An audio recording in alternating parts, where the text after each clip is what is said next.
Should your guy freeze his sperm because of Zika virus? Olympian Greg Rutherford, a British long jumper, has come up with an interesting solution to his family's Zika virus concerns. He's freezing his sperm.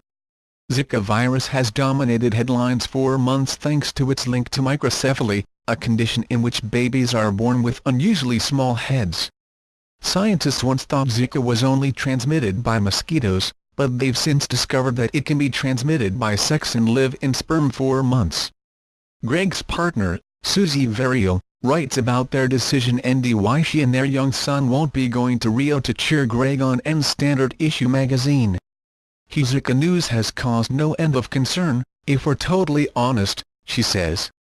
You're not ones to worry unnecessarily, but after more than 100 medical experts stressed the games should be moved to prevent the disease from spreading, this was a huge factor in us choosing to stay put.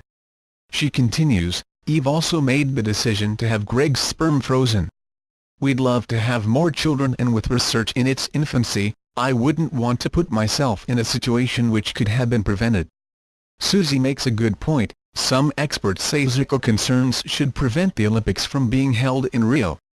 But is it overkill for a guy to freeze his sperm because of Zika?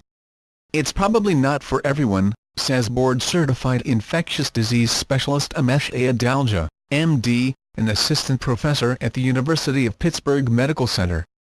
Think it's understandable that people are worried about their ability to have children safely after being exposed to Zika, he says. But the fact is that Zika isn't going to be in the semen forever. Current guidelines from the Centers for Disease Control and Prevention (CDC) state that men who have had symptoms of Zika, a fever, rash, and joint pain should use a condom for up to 6 months after the symptoms began. But if he doesn't have symptoms and visited a Zika-infected area, the CDC urges men to wait just 8 weeks before having unprotected sex. Here's the thing, though, according to the CDC, symptoms only show up in 20% of cases of the Zika virus. That means it's possible for a man to have it, not know it, and pass it on to his partner. The reality, you don't know if men who haven't had symptoms can transmit it, says Adalja. While Adalja says freezing a man's sperm shouldn't be the universal solution to protecting against microcephaly, he says it really depends on how quickly a couple wants to conceive. If they want to try to get pregnant soon after a man returns from a Zika-infected area and are nervous about the risk, this might be an avenue to consider.